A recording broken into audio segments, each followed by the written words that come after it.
આજે ભરૂચ જિલ્લાના Tankaria બારીવાળા sports cricket ground પર મુસ્લિમ ચેમ્પિયન્સ ટ્રોફી ટુર્નામેન્ટની શરૂઆત થવા જઈ રહી છે. ત્યાં આજે આપણા ભારતીય ભૂતપૂર્વ ક્રિકેટર રશીદ પટેલ જેઓ વિશેષ મહેમાન તરીકે ઉપસ્થિત રહ્યા છે, તેઓ આપણી સાથે જોડાઈ રહ્યા છે. આપણે તેઓ સાથે ખાસ વાતચીત કરીશું અને તેઓના પ્રતિભાવ જાણવાનો પ્રયાસ કરીશું. રશીદ પટેલ, આપનું પાલિત ટાઈમ્સ ગુજરાતીમાં હાર્દિક સ્વાગત છે.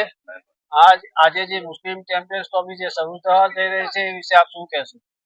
બડી વાત છે કે આજુબાજુના જે ગામડાઓ છે તેમના જે છોકરાઓ છે નાના એ છોકરાઓને આગળ ક્રિકેટ રમવાનું શીખવા મળે અને તક મળે, ચાન્સ મળે, એના માટે જે ટુર્નામેન્ટ ઓર્ગેનાઇઝ કર્યું છે એ બહુ સારી વાત છે. આગળ વધવું જોઈએ છોકરાઓ.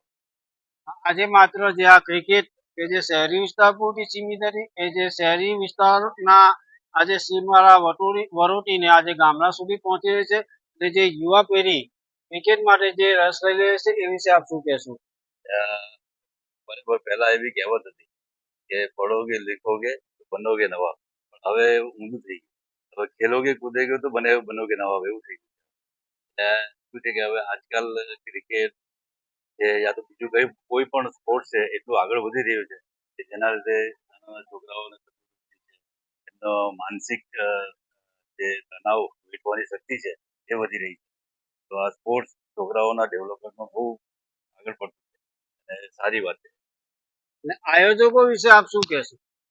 આયોજકોને બહુ જાણતો નથી હું, પણ એવું કે મેં એમના બારામાં સાંભળ્યું છે બહુ પહેલાથી કે આ ગ્રાઉન્ડ ખાસા સમય પહેલા બનાવવામાં આવ્યો હતો અને પણ હવે વધારે આગળ વધીને ટુર્નામેન્ટ એ બહુ ખુશીની વાત.